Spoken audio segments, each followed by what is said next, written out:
you please raise your hand if you would use products or services from Huawei or ZTE? None of you would. You obviously lead intelligence services, so that's something of a biased question. Raise your hand if you would recommend that private American citizens use Huawei or ZTE products or services. None of you, again, are raising your hand. Thank you for that. Hashtag awkward. Yes, Republican Senator Tom Cotton of Arkansas back on February 13th, putting lead intelligence leaders on the spot, asking if they would use China's Huawei technology. No hands went up, and this news not sitting well with Chinese telecom giant. Overnight, looks like Huawei is now suing the U.S. government after preventing government agencies from buying Huawei technology, calling it, quote, unconstitutional. Today, Huawei announced it has filed a lawsuit against the U.S. government to challenge the constitutionality of the Section 89 of the 2019 National Defense Authorization Act, or NDAA. For years, Huawei has sought to reassure the world of two things: that it is not under the control of the Chinese government, and that it doesn't spy on consumers. Now, a shift in tone from defense to accusation. The U.S. government has long branded Huawei a threat. It has hacked our servers and stolen our emails and source code. Allegations of American government interference and theft of corporate secrets. Huawei's message to the United States: we can play the blame game too. 军人出身的华为创办人任正非曾说：“最好的防御就是进攻。”有别于百日前的低调行事，华为3月7号在深圳总部召开国际记者会，要来场绝地大反攻。For 3 decades, we have maintained a solid track record in cybersecurity. Huawei has not and will never implant backdoors. We will never allow others to install any in our equipment. After exhausting all other means to allay the doubts of some U.S. lawmakers, we are left with no choice but to challenge the law in court. 国防授权法是在2018年8月由美国总统川普签署并正式生效。该法第889条禁止政府机构使用华为跟中兴的产品。华为批评这妨碍了公平竞争，是未审先判。我们认为，国防授权法案889条针对华为的这个内容，这个违反了美国的宪法。具体来讲，它违反了美国宪法的3个内容。第一就是剥夺公权法案，第二个是这个程序正义法案，第3个是三权分立原则。华为高层引述史诺登揭露的临近计划指出，这证明美国政府曾经涉嫌入侵华为的伺服器，却还指责华为为了监听，在设备上动手脚。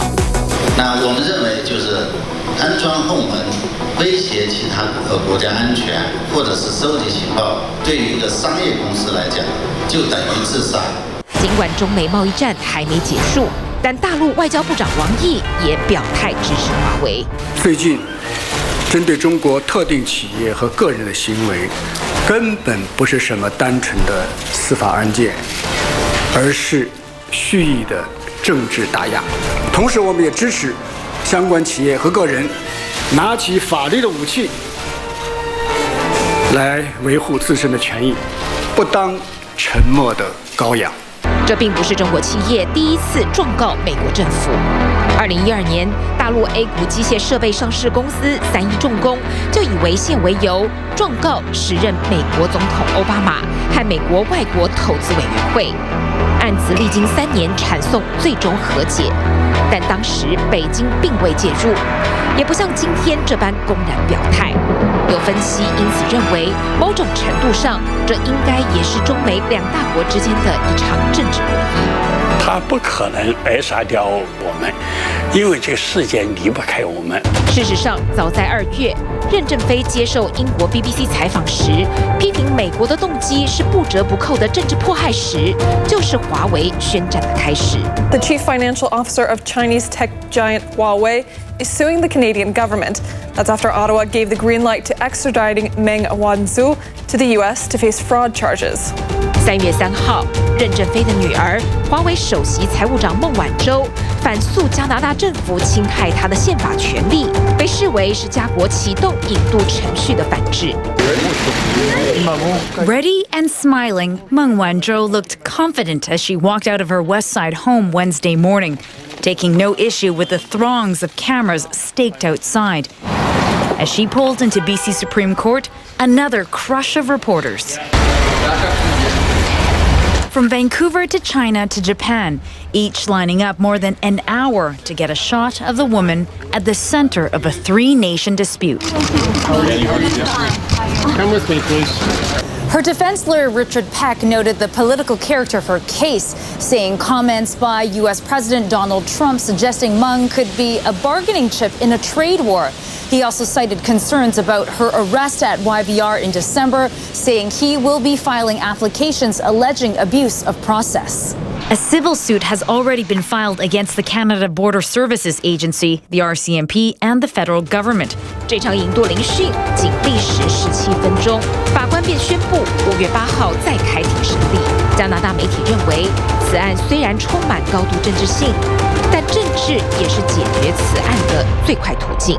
I can't see it wrapping up in under 5 years unless President Trump in the next 2-3 months satisfactorily concludes his trade negotiations with China, in which case I suspect extradition is closed. It's a matter of convincing the Americans to strike her name from the indictment.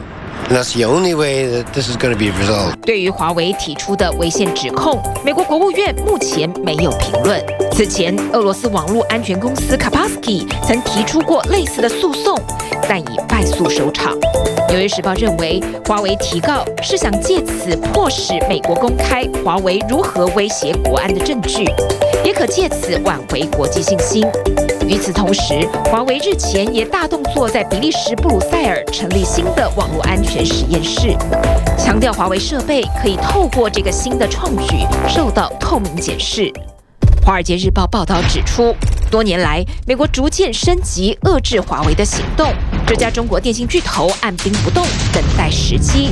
如今，为了保护自己的全球电信业务，终于转向开战状态。